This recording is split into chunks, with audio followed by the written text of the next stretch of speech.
अस्सलाम वालेकुम जी, मेरा नाम है आसिफ नवाज और आप देख रहे हैं आपका अपना प्यारा YouTube channel I am teacher. तो ये हमारे वीडियो लेक्चर सीरीज की 5वीं वीडियो है और क्लास 9 की मैथमेटिक्स की दूसरा लेक्चर है, जिसमें मैंने आपको वादा किया था पिछले लेक्चर में कि मैं इसमें एक्सरसाइज 1.1 लाजमी इंशाल्लाह मुकम्मल करवाऊंगा और हमारा गोल भी यही रहेगा कि एक्सरसाइज 1.1 मुकम्मल कर ली जाए। तो उससे पहले एक टर्म रह गई थी, कल हमने बहुत सारी हमने टर्म्स पढ़ी थी, मैट्रिक्स और order of matrix, row and columns of matrix, और एक टर्म्स बाकी रह गई थी, वो टर्म है इक्वल मैट्रिक्स की। और जिसने अभी तक हमारा पीछे वाला लेक्चर नहीं देखा वो लाजमी जाकर पीछे वाला लेक्चर देख सकता है। मैंने उस वीडियो का लिंक डिस्क्रिप्शन में भी दे दिया है और आपको ऊपर भी नजर आ रहा होगा। तो चलते हैं अपने लेक्चर की तरफ।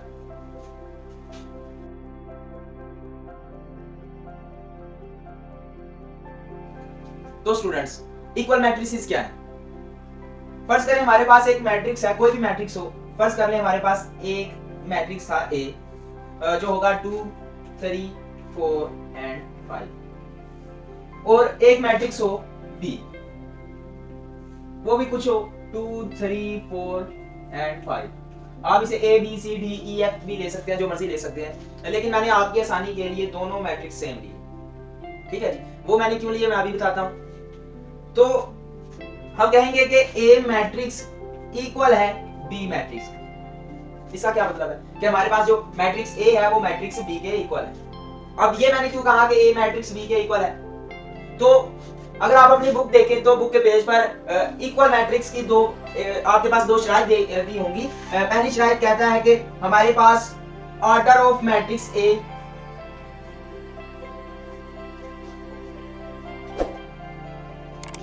इक्वल होना चाहिए ऑर्डर ऑफ मैट्रिक्स बी के। जी, तो ये पहली शराइत है कि order of matrix A should be equal to order of matrix B. अब ऑर्डर ऑफ मैट्रिक्स क्या है? मैंने आपको बताया था कि number of rows in a matrix and number of columns in a matrix is called order of matrix. जैसे इसमें रोज की तादाद देखें तो 2 है, ये हमारे पास रोज की तादाद होगी 2 ए मैट्रिक्स में। इसी तरह अगर कॉलम्स की तादाद देखें तो कॉलम्स की तादाद भी 2 है, ये कॉलम्स की तादाद होगी। ठीक है जी, तो अगर हम देखें तो ए मैट्रिक्स में जो ऑर्डर ऑफ मैट्रिक्स है m बाय n से उसे शो करते थे, वो था 2 बाय 2। ठीक है जी, इसी तरह हम दूसरे मैट्रिक्स में देखते हैं, उसमें देखें तो ये पहली रो और ये दूसरी रो, तो इसमें हमारे पास m कितना हुआ, वो 2 के इक्वल हुआ। अब n की बारी यानी नंबर ऑफ कॉलम्स की बारी, वो देखते हैं वो कितने हैं। ये पहला column and it is second column, तो हमारे पास यहाँ n कितने हैं, 2। तो अगर देखें तो b का जो ऑर्डर बन रहा है वो भी 2 बाय 2 बन रहा है। तो हमारी पहली शर्त तो मुकम्मल हुई कि हमारे पास जो ऑर्डर ऑफ मैट्रिक्स है दोनों का बराबर होना चाहिए। इक्वल मैट्रिसेस के लिए हमारे पास 2 मैट्रिक्स होने चाहिए, या 3 हो या 4 हो, लेकिन उन मैट्रिसेस का ऑर्डर मुकम्मल होना चाहिए जो आपको मैंने लिख दिया। दूसरी शर्त क्या है, जो दूसरी और लास्ट इंपॉर्टेंट शर्त है,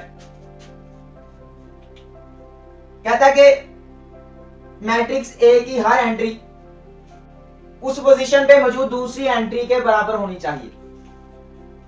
कि हमारे पास जो पहली ये देखिए एंट्री है ए की, पहला आदाद है, बी का पहला आदाद इक्वल है, दूसरा आदाद है, दूसरा आदाद बी का इक्वल है, ए का तीसरा आदाद है, बी का तीसरा आदाद इक्वल है, ए का चौथा आदाद है, चौथा आदाद इसके इक्वल है। इसका क्या मतलब हुआ कि दोनों मैट्रिक्स एक दूसरे के इक्वल है, तो इस फिनोमेना को हम इक्वल मैट्रिक्स का नाम देते हैं।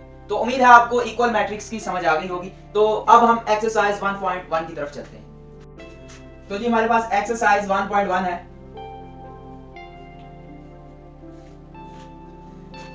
इसका क्वेश्चन नंबर 1 देखिए जरा। तो क्वेश्चन नंबर 1 आपकी स्क्रीन के सामने है। तो इसमें उसने पूछा है कि ऑर्डर ऑफ मैट्रिक्स बताएं, जो गिवन क्वेश्चंस है आपकी बुक में। तो आपने ऑर्डर ऑफ मैट्रिक्स बताने का तरीका पिछले लेक्चर में सीख लिया था। आपने क्या करना है, कोई सा भी एक मैट्रिक्स पकड़ना है। फर्ज करें हमारे पास 2 3 5 था, ये एक मैट्रिक्स है। ठीक है जी, तो आपने क्या किया कि आपने देखा इसमें सबसे पहले रोज देखनी है। तो ये पहली रो है, एक रो होगी, ये दूसरी रो है, ये दूसरी रो होगी, और ये तीसरी रो है, ये तीसरी रो। तो आपने लिखना है m इज इक्वल टू 3। अब n की बारी, आपने कॉलम देखना है। तो आपने देखा कि इसमें सिर्फ एक ही कॉलम हमें नजर आ रहा है, तो आपने लिखना है n इज इक्वल टू 1। तो आपने कहना है कि ऑर्डर ऑफ मैट्रिक्स इज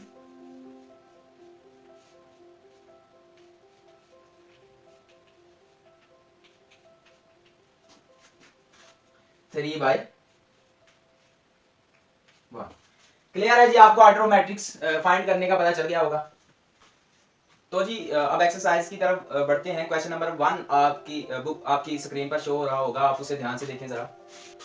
तो इसमें देखिए जरा a इज इक्वल 2 3 माइनस 5 6, पहला क्वेश्चन नंबर 1 का पहला ही यूज है। उसमें देखिए जरा 2 3 एक पहली रो है एंड माइनस 5 6 दूसरी रो है। तो यहाँ पर m जो बना वो 2 के इक्वल बना। और अब कॉलम्स के बारे में देखते हैं। 2 माइनस 5 ऊपर की तरफ, ऊपर से नीचे की तरफ आए तो 2 माइनस 5 और 3 6 दो हमारे पास कॉलम है। तो इसका मतलब क्या बनेगा 2/2। तो ये एक स्क्वायर मैट्रिक्स है, इसके बारे में हम अगले लेक्चर में बात करेंगे। तो यहाँ पर हमारे पास 2/2 बना। नेक्स्ट आपको मैं बी के बारे में बताऊं तो उसमें देखें तो दो कॉलम्स हैं 2 और 3 0 एंड 5। और अगर आप इसमें रोज की तादाद देखें तो 2 0 एक रो 3 5 एक रो। तो इसमें दो रोज हैं दो कॉलम्स हैं।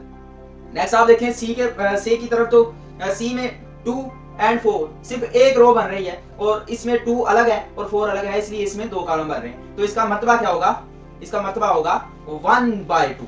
इसके बाद आप एफ के बारे में देखें तो एफ में हमारे पास सिर्फ एक ही रो और एक ही कॉलम है। और अगर आप जी की तरफ आए तो इसमें देखें तीन रोज हैं 2 1 2 3 2 4 एंड 0 3 5। हमारे पास तीन कॉलम्स बन रहे हैं और तीन रोज बन रही हैं। तो इसका मतलब क्या होगा, ऑर्डर क्या होगा 3/3। तो जी आपने क्वेश्चन नंबर 1 ध्यान से देखा, हमने ऑर्डर फाइंड करना सीख लिया। अब क्वेश्चन नंबर 2 में देखते हैं, हमने इक्वल मैट्रिसेस ढूंढने हैं। मैंने क्या कहा था कि इक्वल मैट्रिसेस क्या होते हैं। इक्वल मैट्रिसेस वो मैट्रिक्स होते हैं जिनका मर्तबा यानी ऑर्डर और जिनकी एंट्रीज यानी जो उनके आदाद जो होते हैं वो एक दूसरे के बराबर होते हैं। तो चलिए जी देखते हैं। आपके सामने पेज शो हो रहा होगा आपकी बुक का, उसमें क्वेश्चन नंबर ए देखें तो उसमें सिर्फ एक एंट्री है और वो एंट्री 3 है। और अगर आप सी की तरफ नजर दौड़ाएं तो उसमें भी एक एंट्री है लेकिन 5 - 2 की फॉर्म में। तो 5 में से 2 निकालेंगे तो वो भी 3 ही बचता है। इस लिहाज से हमारे पास ए एक एंट्री के साथ और 3 अदाद के साथ सी के इक्वल है जो कि 5 - 2 है। मैं ब्लैक बोर्ड पर आपको करके दे रहा हूं, आप देखिए ध्यान से। देखिए जी ये हमारे पास क्या था, ए हमारे पास था 3। हमने सी देखा वो क्या था, वो था 5 - 2। तो अगर हम इसको हल करना चाहें तो क्या बनेगा, ये भी 3 आएगा। तो आप ध्यान से देख सकते हैं कि ए 3 के ये जो ए है वो 3 के इक्वल है और सी भी 3 के इक्वल है। तो इनका ऑर्डर भी 1/1 है और इनमें एंट्रीज भी एक दूसरे के बराबर है।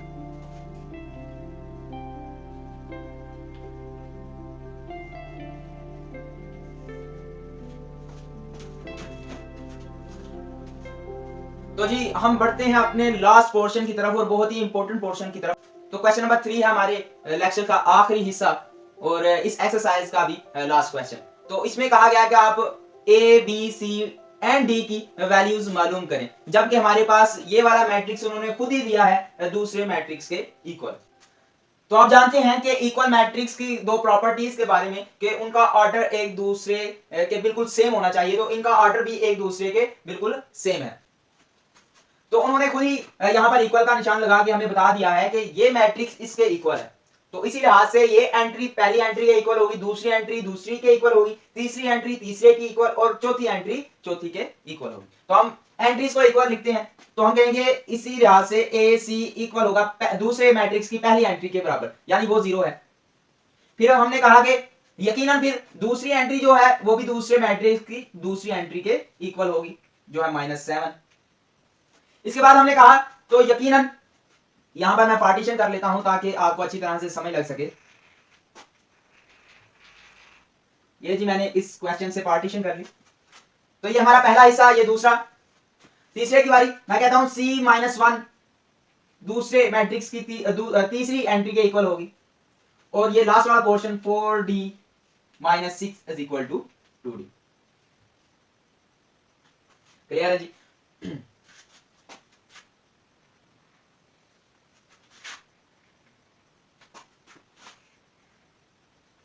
नहीं, तो इधर देखिए, इधर भी दो अननोन वैल्यूज हैं, इधर भी दो अननोन वैल्यूज हैं। ये जो दो हैं ये नोन वैल्यूज हैं, यानी इसमें सिर्फ एक ही अननोन वैल्यूज है, यहाँ पर दो अननोन वैल्यूज नहीं, यानी इसमें से हम एक अननोन वैल्यू की कीमत निकाल सकते हैं। तो यहाँ पर क्या है C-1 इक्वल टू 3। तो हम क्या करेंगे 1 को ले जाएंगे उस तरफ, तो क्या आ जाएगा उधर जाके प्लस का हो जाएगा +1 और हमारे पास C क्या आएगा 4। तो हमारे पास C क्या आया 4 आया। तो ये आप देख रहे हैं यहाँ भी एक ही अननोन वैल्यू है, तो सबसे पहले इसे भी हल कर लेते हैं। एक अननोन वैल्यू को हम पहले हल कर चुके हैं और दूसरे की अब आ रही। तो क्या करते हैं कि 2d को इस तरफ ले आते हैं, क्या बनेगा 4d माइनस 2d, और माइनस 6 को उस तरफ ले जाएंगे तो वो प्लस का हो जाएगा। क्लियर है जी? ये 4d माइनस होगा 2d से, तो हमारे पास 2d बाकी बचेगा और 6 इधर बचेगा। ये 2 उधर जाके तकसीम होगा, 6/2 हो जाएगा, और हमारे पास जो d होगा वो 3 बाकी बचेगा। क्लियर है जी? ठीक है, तो हमारे पास c यहां पर क्या आया था 4। अब क्या करना है कि इस c को उठाना है और इस क्रिया में डालना है। ठीक है जी? तो यहां पर a है जो कि अननोन वैल्यू है अभी तक, लेकिन c हमें नाउन है, तो हम 4 को यहां पर रखेंगे c की जगह। हम जानते हैं कि c किसके इक्वल है, वो 4 के इक्वल है, जो कि हम वैल्यू निकाल चुके हैं। तो क्या आ जाएगा 0। अब हमने a की वैल्यू निकालनी है, तो 4 को उस साइड पे ले जाएंगे, तो हमारे पास a क्या आ जाएगा -4। ठीक है जी? तो हमने ये भी वैल्यू निकाल ली थी, a की वैल्यू निकाल आई। अब किसकी रहेगी, b की रहेगी। तो a की वैल्यू हम निकाल चुके हैं, तो यहां पर हमें b की वैल्यू रिक्वायर है, तो a की वैल्यू इसमें पुट कर देंगे। तो a की वैल्यू क्या है 4 plus 2b is equal to -7। 4 उधर जाके क्या होगा, प्लस का हो जाएगा, तो हमारे पास 2b is equal to -7 plus 4। इधर हमारे पास 2b है, उधर क्या आएगा -3, तो b हमारे पास क्या आएगा -3/2। तो जी हमारे पास b की वैल्यू भी निकल आई, a की वैल्यू भी निकल आई जो हमें रिक्वायर थी, b की वैल्यू भी निकल आई, c की वैल्यू भी निकल आई और d की वैल्यू भी निकल आई। तो हमें जो जो वैल्यू रिक्वायर थी हमने निकाल ली और हमारा क्वेश्चन इसी से सॉल्व हो गया। तो आप कह सकते हैं कि hence the value of a is equal to -4, b is equal to -3/2, c is equal to 4 and d is equal to 3। तो स्टूडेंट्स ये था आज का हमारा लेक्चर, और ये लेक्चर अपने इख्तिताम को पहुंचा। और अगर आपको हमारी ये वीडियो पसंद आई तो एक लाइक लाजमी कर देना, इससे आपकी मोहब्बत का पता चलता है। और इंशाल्लाह हम अगले लेक्चर में एक्सरसाइज 1.2 से पहले बहुत ही इंपॉर्टेंट टर्म्स के बारे में जिक्र करेंगे। तो हमारे चैनल को सब्सक्राइब भी लाजमी कर दीजिएगा, ताकि जब हमारी नई वीडियो आए तो आप तक उसकी रसाई हो सके। तो मिलते हैं अगली वीडियो में, तब तक के लिए अल्लाह हाफिज।